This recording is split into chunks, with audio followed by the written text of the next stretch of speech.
Hello, Diesel fans, and welcome to episode 13 of the official Diesel Power Podcast.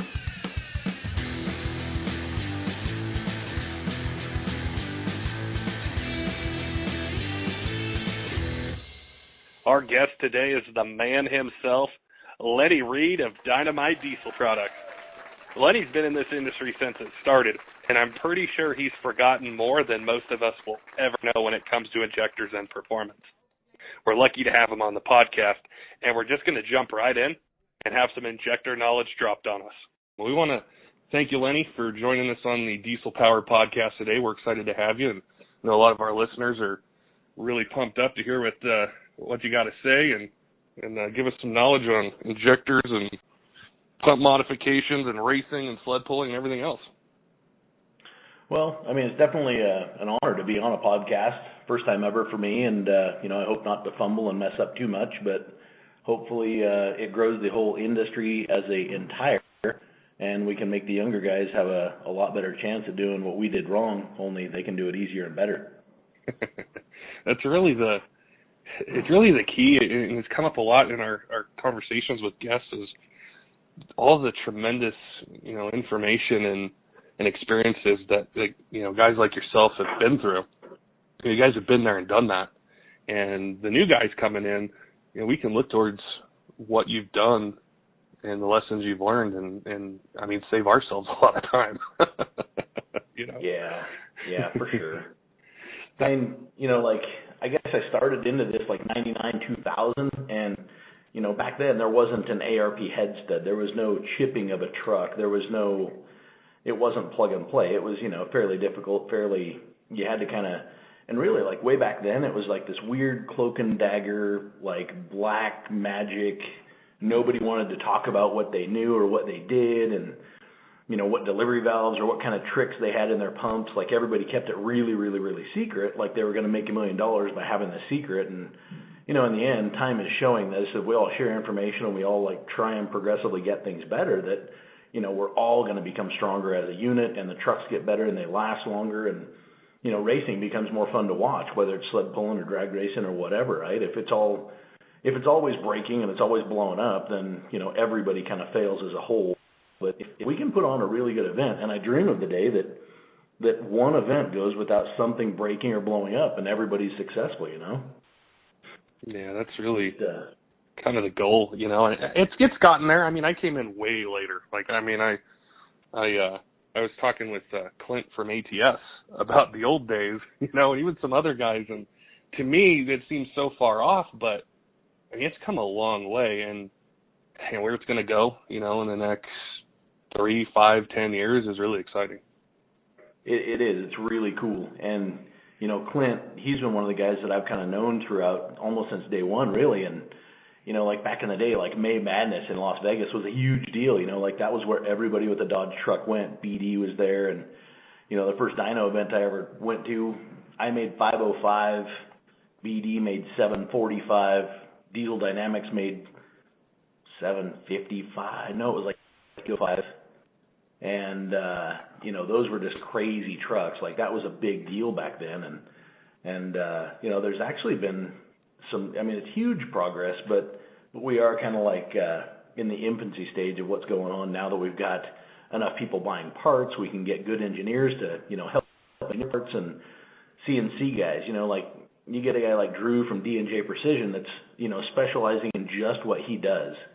His motors are like light years ahead of stuff we had just a year ago. And it's expensive, but if you're not breaking and blowing up all the time, is it expensive or is it priceless, right? Right. To me, it seems priceless.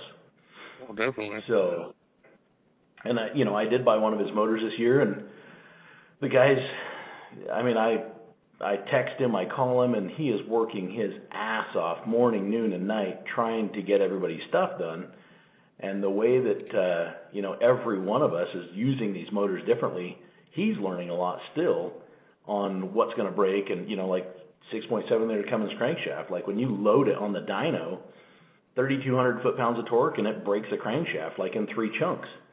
Well, it's a good thing that 3,200 foot-pounds of torque can't really be arrested because the tires break free, the transmission blows up, right? Like, but Right. on the dyno, they're breaking crankshafts now, and that's never happened until just recently. So we're getting really good at this stuff, I guess. It was really cool. We talked with him, and it was so cool just listening to him talk about engines and rods and heads and different things he's doing. And my first diesel truck was a 6.7, and I remember when people would say, well, at 700 horse you're gonna spit the rods out of the side and all over the ground, and then we saw it get pushed to 800-900, maybe 1,000, and then you got to do billet rods, and now they're finding the weak points, in the crank and everything, and it's really exciting. Oh, it is. It's huge. And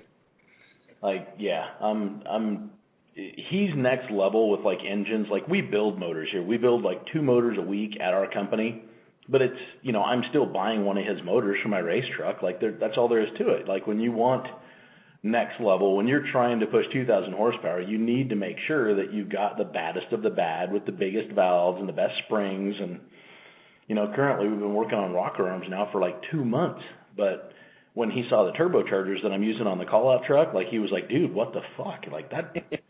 And I was like, dude, I told you I'm shooting for huge. And he didn't get it. Like, he was like, well, everybody says it, but nobody's really going to do it. And I'm like, well, I meant to do it, Like, I want the baddest common rail on the planet. So, I did want to ask you about the call-out challenge. All of us are paying attention to it and watching it. And I know you're a very competitive guy. And I wanted to ask you, what's it like comparing for really like the ultimate challenge of competing with all these shops, all these different people in with different platforms? What's it been like for you? Stressful. Yeah. I mean, I am competitive. I don't like to compete unless I know that I'm bringing like my very best, and trying to be a father, trying to go through a divorce and, taxes and all of it. And then that took me out for a while, but back, now that we're successful and now that we're doing good things again, like, I want to make sure that if I'm going to come out to play, like, I don't want to just come out and be like an as-ran. I want to be like, did you see that? Like, that was sick. Like, and if I had to, work 100 hours more than everybody, or spend 10 grand on parts they don't get to see because they're broken and laying it in my garage at home, then I still want to be able to help people with their recipes in the future, right? Like, that's the whole reason that I'm trying to build what I'm trying to build, because anybody can sell you something that's kind of average, and that doesn't really, I'm not impressed by that, man. Like, the dyno thing was, I don't know. In my opinion, I'm just not a huge dyno queen. Like, I've had a dyno since the year 2000. It's a great tool. I love it. That's awesome. Like, we've got our second dyno that's going to be set up here in Idaho once we get the building built. And I'm not knocking it. I'm not saying it's not like a great tool. It's just that when you build just a dyno queen and then you go to the track and you get your ass whooped, like, you still built a dyno queen. You don't see like the Midwest sled pullers, and in my opinion, those are the nastiest trucks on the planet. Like, those guys make wide open throttle passes for 17 seconds at 2,500 horsepower, and they don't blow up. Like, that, in my opinion, isn't just like cool. That's like seriously badass, because the engineering behind all the parts, the stuff that you can't see, like, it's all there. Like, it's working and it works together. It works well. They can run it next weekend. Not that it's maintenance free, but those guys have been doing this so long in tractors and whatnot that that's where I think that the whole drag race dyno call out challenge is awesome, because it's like one truck that's engineered for 3 events, and if you don't succeed at one, you might do really, really well at another.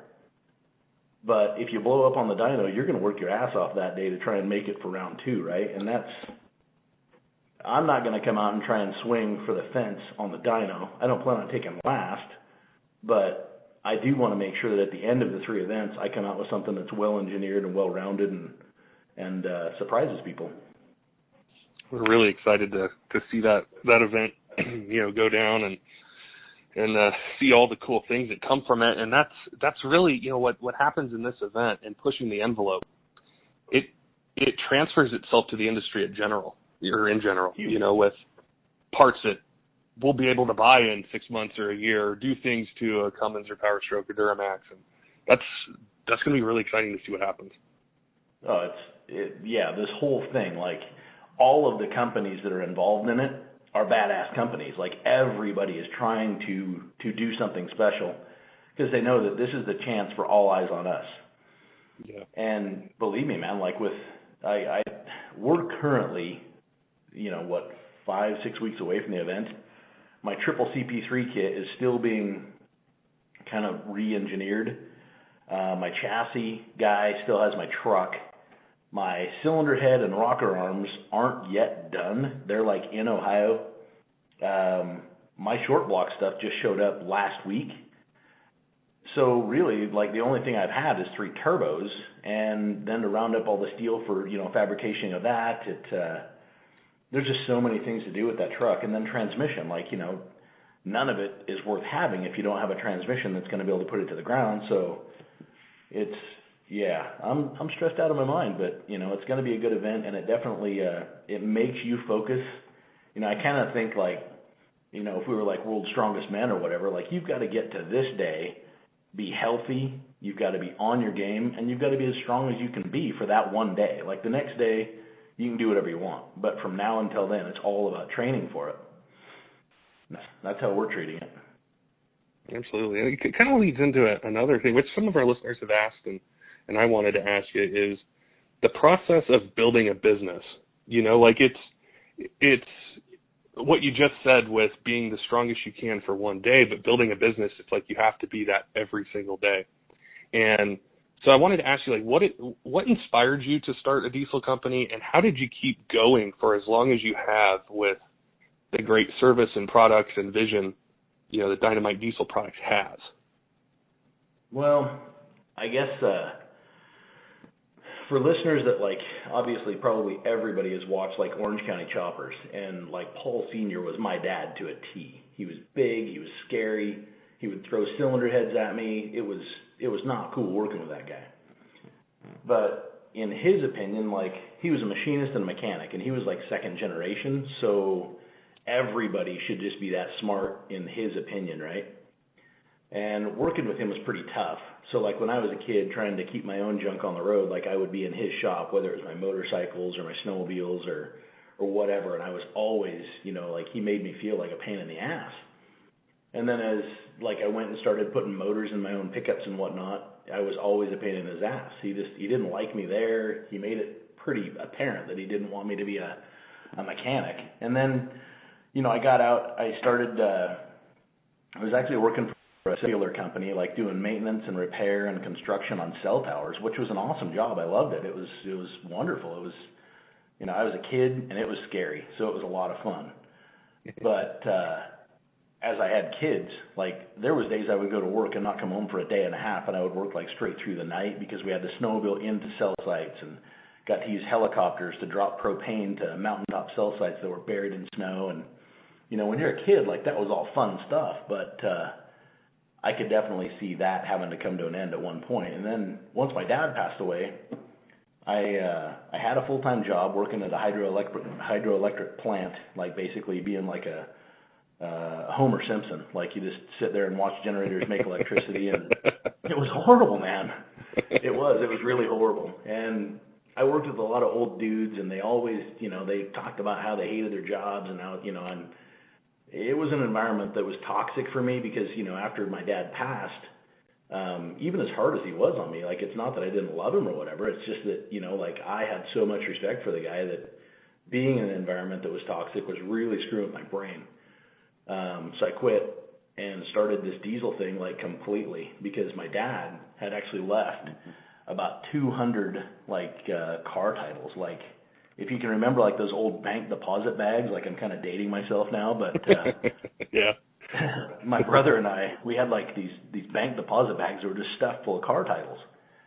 And I was like, wow, I got this 383 Chevy short bed 4-wheel drive on 35s, half ton, and I'm trying to tow all these things home so I could get them sold or use them for projects or whatever. And it was killing me, and spark plug wires and, because I had headers and all that kind of junk. And it was a constant, every day I would drive the thing and tow. I had to put spark plug wires on it. So drove by this 94 Dodge diesel truck in Quincy, Washington one day, And I called up the guy that owned the car lot, and I was like, hey, man, can I drive that thing? And he's like, sure.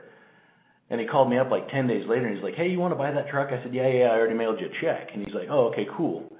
So I bought this 94 Dodge truck, and it had a cam plate shoved in it from like TST Products. A buddy of mine who I call Chief, that guy's been a really good friend of mine. Like when I was 4, his parents used to babysit me kind of thing. But so I called up Chief, and I was like, hey, dude, this thing rips, like, what'd you do to this thing? And he's like, I put this little fuel plate in it. So he had like an ISB 24 valve that had a bunch of other stuff done to it. And so me and him met at the local like drag strip, and we raced for our 4 telephone poles, and he beat me by a little bit, and I was kind of like, well, that sucks, but I still had air conditioning and a CD player. So he told me where he was buying the stuff, and it was in Vegas. One of those guys was also from Quincy, Washington. So I got a hold of the guys in Vegas at Diesel Dynamics, and they said, yeah, if you really want to learn how to do this, come on down. We've got a dyno, and we can go through it step by step with you. So since I had, lots of time in between what I was doing, because my shifts were so long, I was able to run down to Vegas and hang out with those guys a few different times for 3-4 days. And it was a 19-hour straight drive, and I only had to stop for fuel one time in the middle, and that was like Idaho Falls. So I got pretty good at that drive, but I got pretty good at wrenching too. And then I thought, man, I'm going to start a company. I'm going to buy a dyno. So I did. And, the rest of it, yeah, it's been uphill. Like I've had some really tough roads to hoe. Advice to young guys that are starting companies or want to start companies, you might be really good with your hands, but that does not do you any good if you're not good with numbers, period. So that's my advice. Like learn how to do numbers, learn, what your accountant's talking about. Even to this day, I still struggle with my accountant speaking to me. My eyes just want to roll the back of my head, but, I realize now how important it is, right? Yeah. And, so, that's kind of how I got started. And, how did I stay in it as long as I did? Well, I think that's just a daily question that we have to ask ourselves, right? Like, every single day I try and figure out how to be a better person than I was yesterday. And now that I've got like 20 people to work for me, like obviously just throwing in the easy towel and calling it a day, that's not going to help 20 people or their families. So, you can't really say that you're seeking to improve yourself if you want to quit. And then, honestly, just don't be a bag of shit and don't be a liar, and the rest of it kind of comes easy, right? Like everybody will work with you. Like this stuff's not easy. Like when stuff goes wrong, how you react to it and what you respond to is probably what's going to make you a lifelong customer. So that's how I've always kind of, taken care of business is just, simple rules. It's kind of crazy because it seems like the simplicity of it almost becomes complex, and for, say, guys my age or a little younger, maybe a little bit older, is doing that is, it really is simple, but it's a daily grind. It's trying to stay ahead of the curve a little bit, and it's really working hard. It seems so cliche, but it's not. Like, you have to work hard and, talk with guys like yourself and, just hear it. Like, you guys have built these great companies with great products because you have the work ethic and the vision, and you stick to it. Well, yeah. Nothing in life that's actually worth having ever came easy. So, yeah, that being said, like, I can't really say that, just coming in and being like an overnight rock star. And I've seen like, I guess I've been in the diesel game now long enough that I've seen like grand openings, and a year or two later you see grand closings. And during the grand opening, as a long-term guy that's just doing the daily grind, you get frustrated because all of a sudden this guy that doesn't know shit from a Shinola is like cleaning up on social medias and what have you, and he's not really got the background to prove what he says or claims he's going to be able to do, and then bam, the company's gone because it was all based on bullshit. Yeah. And, if there's anything, like from a consumer's point of view, that's probably one of the things that I would research. If you're going to jump in and build a cheap build today is $5,000 under the hood plus, a $7,000 tranny, right? So it's not cheap by any means. But I would recommend that anybody that's going to be doing that just researches the company and, how strong the company is and what people have to say about the customer service. Because if you're going to dump, call it minimum 12 grand, you better really like those people that you're talking to, because you're going to have a fairly long relationship with them. Yeah. That's really good advice. No, yeah. I've got a list of questions that I've compiled since people started tagging you on our podcast request. I'm just going to rattle them off. But one of the questions a guy had asked is, I buy a set of Dynomite Diesel Performance injectors. What changes are done to them versus stock to, say, give you 100 horse, give you 90 horse, give you 150 horse over stock? Well, I guess, my instant question is always going to be like, what truck are we talking about, right? Usually Cummins guys. I think this one was from a Cummins guy. I think he had a 03 or 04 common rail. Okay, well, and I get this kind of often. Like, people call up and they've got a common rail, and they don't want to spend $3,000, $3,500 on a set of injectors because, why would you if you don't have to? And I understand that. But they're thinking they're going to be able to rebuild their injectors by just throwing new nozzles on there, and that's not true at all. So if we're speaking about complete injectors, then basically the control valve, the clearance between the driver inside the control valve and the seat on top of the control valve, and that ball, all of that stuff gets damaged over time. And even though you can't physically see those things, those are what really gets beat up and worn out the fastest. And when we build a set of injectors, we like to buy a lot of brand new, just OEM stuff. And I'm really not supposed to say OEM's actual brand names, but, we just buy OEM brand new stuff. That's a great starter for all of the aftermarket performance stuff, because you have a smorgasbord of brand new parts that are good quality. But if you picture going to, I don't know, for guys that have been around long enough, whether it was a carburetor in a snowmobile or a jet ski or whatever, you buy the carburetor, but then there's a series of jets inside of it that all have to mingle with one another. So the transition throughout the power curve is linear, and it's not wrong. And if, just because you can change the main jet in the carburetor, that can give you more fuel on the big end, and that might drown the motor, and it might actually lean it down if you don't have enough fuel there. But the transition all the way from idle to wide open throttle needs to be there. And that, that's just drivability and building an injector, knowing that it's an experiment, putting it in, the dyno and making sure that it does what it's supposed to do power-wise. That's kind of the easy part. But then trying to make it drivable so it's not smoky and nasty, that's huge. And the calibration inside the injector, we're now learning, is as critical as anything else to the vehicle. That, if I do just a set of nozzles for 100 horsepower on a stock body, then the nozzle actually has to be a bigger nozzle than one. If we sell an injector assembly, we can get away with a smaller nozzle but a hotter tune inside the body. And that will promote better atomization. The response time of the injector will be better. So when the ECM sends out the signal, hey, go ahead and fire now, instead of waiting, 500 or 600 milliseconds, it'll actually fire in 350 milliseconds. So the ECM's tuning is going to be actually closer to being what factory was. So there's a lot to that.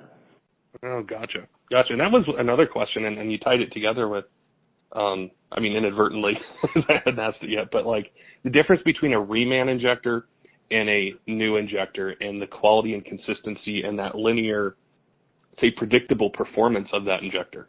It sounds like that's the main difference between those two. It's kind of a weird deal, man, because I try not to get yelled at by anybody. I don't like being yelled at. And most of the people that yell at me, or my guys, are people that bought injectors for a really, really good deal, and they suck. And now they send them in, and we're telling them, well, basically these are cores, right? Because there's nothing here.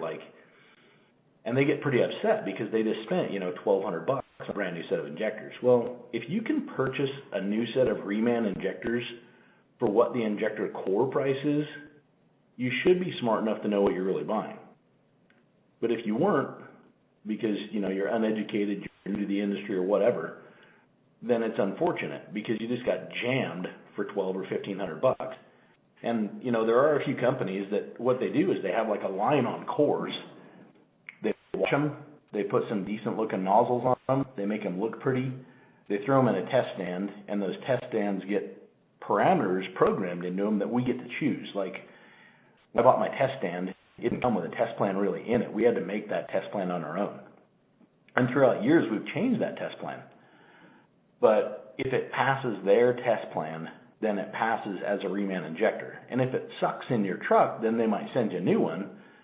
But it's never going to be awesome because you're pretty much driving on somebody else's used junk that was just a little bit better than your old stuff, or in some cases, not even better. So, yeah, I mean, that today, with everybody having like a Droid or an iPhone or whatever, like shopping is super, super, super accessible. And people think, man, I can save $1,000 by doing it this way. And in the long run, like, those are the people that yell at me the most. It's the people who are most upset because they, jam for $1,500 and they have nothing. Like, it's truly just a pile of cores. So, yeah, it's, I guess what I'm getting at is you get what you pay for. Does that make sense? Yeah, it does, and it's true, and it goes across the whole diesel performance industry is just that, and especially with something like an injector. Like, if they're not right, it can turn into a motor build. Oh, it's huge. Yeah. Like, we've got, so in Monroe, Washington, we've got 13,000 square feet of a drive-in service center, and there's a half dozen guys swinging wrenches. And years ago, we decided that it was best that every single time we do a head gasket, we inspect the injectors. Our head gasket warranties are almost zero today, and I'm going to knock on wood because I don't want to jinx myself. But I've seen plenty of companies do a set of head gaskets, and they don't check out the injectors, and then bam, they're doing head gaskets in a month, and they're kind of like, well, that's weird, like, how come? Well, if you don't measure what the contribution is, then you're probably asking yourself for a bigger problem later on. And it's saved us a lot of headaches. I mean, definitely saved a lot of headaches. For like the high performance builds, I know that whenever I've talked to you guys or customers have called in, your crew, they really want to know about the truck. They want to know what the power goal is. They want to know about the turbo setup, so that truly a custom set of injectors, can be built per application. How does that work? Like, as far as someone calls up and they say, hey, I want to, make this amount of power. This is your truck I have. This is my setup. What goes into that custom set that you guys build? I am super glad that you asked that question because, today everybody has a different lingo that they use to describe the injector as it leaves their place. Ford guys are really big on CCs, and that's cool, but, when you're talking about like a 310cc injector, a 155cc injector, I would need to know what the test format or the test plan was to try and duplicate that injector. Now, if somebody says, well, hey, I'm looking for 500 horsepower, now truly that truck doesn't care what the test stand said, right? Like, the truck's inanimate, the test stand's inanimate. They didn't have a conversation and discuss that it was going to make 500 horsepower, but the truck will react to what we put in it based off CCs. So if somebody calls up and they're like, hey, I want some 200% over injectors, I'm like, 200% of what? At how many microseconds? At what pressure? And of course, the customer doesn't know because that's not a real question, right? Like, they've never been asked that. So we always ask people, what's your end goal for horsepower? Where do you live? What's the elevation? What's the gear ratio? Turbocharger size, fuel supply. It's pretty often. I mean, we get probably 20 of those custom turbo order forms every week, and I go through and I look at them, and it's almost sad that somebody will call up and be like, I want 700 horsepower, and they got a stock 6.7 liter Cummins turbo, and I call them and I'm like, hey, you're going to blow your motor up, but I'll send you the fuel. You just got to understand that's wrong. Yeah. And, they don't know what's wrong. It's never been explained why, because they jumped on the internet and the internet said it was going to work, and it won't. So if somebody tells us how many horsepower, then we try and look at the whole truck from front to rear and make sure that it's actually going to work. And, you know, you're in Denver, is that right? Yep, we're in Denver. So one thing, you know, like I've looked at a lot of like ATS's turbocharger like specs, and you guys live at 5,000 feet and I don't, right? So it was really difficult for me to look at some of those things going, man, is that going to work? But then the first time I drove in Denver, I was like, oh, now I get it. Like, these guys have no air.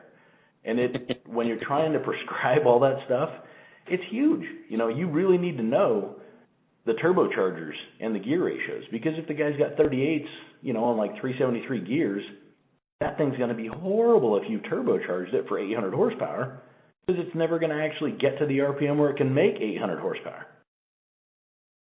Exactly. And, you know, the new guy, the guy that's been in this 2 years, like, he's like, oh, dude, you know, I built my truck just like my buddy's truck. And, you know, his buddy happens to be some friend of his that he met on, you know, on a board.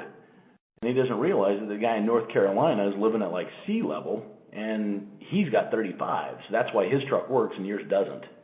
So we try and, you know, head those mistakes off before they actually happen.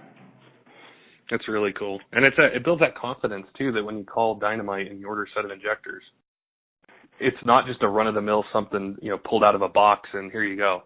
It's built for your truck. And well, yeah. And you know, not trying to brag our injectors up, because the injectors, that's like the heart of the machine, but if the rest of the machine's not going to work, then the heart doesn't really have anything to do. Mm-hmm. So, you know, having the drive-in service center for us, that keeps us in touch and in tune with what is going on with people's trucks. So what, you know, in the Pacific Northwest, I know sled pulling started to really kind of take off up there. I heard you guys bought a sled. Yeah, we were given an opportunity this spring to try and help out the industry, and, you know, here, I feel like we're being cheated, because like in motorsports, we don't have great weather all the time. So, you know, like if we were in Seattle's not big for drag racing as far as like diesel trucks is concerned. And a lot of that's the fact that, you know, a lot of guys like North Carolina, South Carolina, Florida, Texas, they can run 10 to 12 months a year round. And in Seattle, the track's only open for like 5 months, and out of those 5 months, there's probably a 50 to 70% chance that you might get rained out on the day that you chose to go to the track. So instead of trying to push drag racing up here, I decided that sled pulling would be the way to go. This year I was given an opportunity to purchase a sled by a man who's extremely crafty, very creative, actually hand-built this sled, but he's 73, and he just wants to chill out, build his own tractors, and then come to the tractor pulls. So we bought the sled, and we're trying to promote two different organizations. There's the Northwest Truck Pulls Association, and then we're trying to promote the Cascade Pullers Association. And we've got those guys to sit down, and they're going to adopt each other's rules, because one is like diesel pickup truck specific with some tractors, and then the other one is like pro mod gas kind of stuff. So multi-engine tractors and, you know, like just huge crazy stuff that the diesel guys aren't really used to seeing. And both those organizations are adopting each other's rules, and they're going to allow each other to run at one another's events. So currently I believe that Sled is already leased out 12 times this summer, and that's, for me, that's a huge stress. So I've got like the call out truck, yeah, but then that's only one day, and now I've got this like, you know, sled, tractor, grade blade, roller, lowboy, water truck. It's out of control. Like, I've got, you know, an opportunity to grow this industry, huge, but if I fail, then it's going to be just another year behind. So I'm pretty stressed out with all of it, not gonna lie. Oh, we got faith in you. It'll be really cool. Sled pulling's it was something that I never really truly appreciated till I really started talking to guests who are into it, and they were telling me all that goes into the trucks, and it just opened up a new world for, say, someone like me who knew about it but really didn't pay a whole lot of attention, is how much goes into the turbo, the chassis, the tires, the RPM, all these different things that were really cool, and it's awesome that you're building that and bringing more people in to the sport and getting them interested and having an avenue to actually take your truck out and try it. Everyone's always told me, you do it one time, you're hooked. You know, for the Pacific Northwest, like I feel that it's the one thing that really should become popular. It's fairly safe. It tests your pickup truck. It's regulated by classes that are very specific. So if you build your truck for like 2.6 inches and it fits one weekend, it's not going to change. Like for the rest of the year, your truck fits.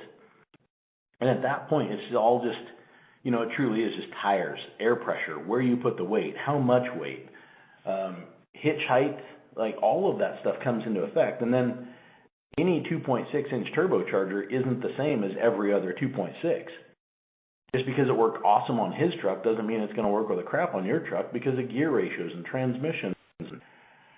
It's a huge science. There's just so much to it. And I'm really hoping that, you know, it gives people kind of an outlet to build badass shit and then go hang out at these sled pulls. And then, you know, with the diesel pickup truck guys being able to look at the Pro Mod guys' stuff, the way they set up their chassis and all that stuff, that's something that we really need to start paying attention to, because what breaks trucks, whether it's drag racing or something, what breaks trucks is bouncing and poor chassis setup. If you dead hook, you're going to break stuff. If you bounce one time, the amount of torque applied to the part when it lands is ridiculous. So trying to set up chassis is huge, whether it's drag racing or sled pulling or whatever, right? Yep. Oh yeah. It's cool work. Can't wait to see what you guys build with it, and we'll keep our eye on it and make sure and share it. So, you know, people that are there or just want to drive there, you know, make a road trip out of it, can go test out their trucks. You know, I realize that you weren't in the Seattle area, but like during the 80s in Seattle, if you wanted to go to like a monster truck rally, you know, there was like Barefoot and there was Bigfoot, and then there was a local construction guy who had a truck named Samson, and that thing was nothing but just a big wheelie artist. Like it could wheelie all the way all day long. But they set them up next to tractor pulls, and then next to that was like this mud bog. Totally cool stuff. Like every father took his kids there, and it was, you know, for our family, we weren't like real big into Super Bowl. Like my dad didn't watch sports at all, but he would take us to stuff like that. And then, you know, county fairs and things like that, right? Like you see kids, you see families, you see grandfathers that are hanging out going, yeah, you know, look at that tractor. That's pretty cool. I used to use one just like that, probably not with that much horsepower, but just like that, you know. So it kind of gives us a really strong source or an outlet to get everybody put back together as a family unit and be able to hang out. You know, like my kids have been in this their whole lives. And my middle daughter, she started sled pulling last year. She did pretty good. We're building her a new truck for this year, and it's going to be a 2.5-inch inducer, and it'll be pretty nasty. I mean, you know, if we own the sled, then we have to show up and be, like, ready to go. So we're building her a pretty crazy truck. But, you know, that kid's been in, like, way back in the day, I would put, you know, all 5 seat belts on her and get her all buckled in, and we would go for a drive out by our house, and, you know, we would do, like, launches. And the truck, we used to cut, like, 10 50s, and it would 60-foot in, like, 1.5s. And that kid's been into it ever since then. Like, she's never, you know, when I'm lifting, going like 85 to whatever miles an hour, she's like, Daddy, why'd you lift? Why'd you lift? And I'm like, Jesus, kid, we got to slow down, you know. But, you know, it's cool because, like, you know, now instead of me just watching her, like, blast down the strip, I can actually help her learn something about the truck. You know, not just tire air pressure or whatever, but she has to learn everything, you know. Like, she's not going to be able to just run out there and be able to, like, drive away like it's a stoplight. Like, she has to understand that she's going to have to rev that thing up, because a turbocharger, small inducer, but the rest of it's ginormous. And it's not going to make any power below, like, 3,800 RPM. So, for us, it's a family tradition. It's something that I don't want to go away in the Northwest, and we're going to spend a lot of effort this year, you know, making sure that that's successful for not just my family, but for everybody's. Very cool. We'll make sure and post some links and stuff to the Dynomite Diesel Facebook page and your phone number and everything. And you guys have always been tremendously helpful and really cared, you know, about the builds and what was going on in building a quality product. And you know, we'll make sure we have that on there so people can just quickly, easily call you, you know, get the parts that they need and get their trucks where they want. And we definitely appreciate you taking time today, Lenny, to chat with us, answer the questions our listeners, wanted to know, and tell us about your business and the Ultimate Call-Out Challenge and everything. It's a pleasure to have you on the show, and we look forward to seeing what that truck does up 5 or 6 weeks at the Call-Out Challenge. Big thanks goes out to Lenny and the Dynomite Diesel crew for the products they build, the customer service they offer, and for giving our listeners a glimpse into what makes Dynomite Diesel so special in this industry. Check out Dynomite Diesel on Facebook and Instagram for the latest projects, products, and shop updates. Make sure and subscribe to the Diesel Power Podcast on iTunes and give us a review. Until next time, keep the shiny side up.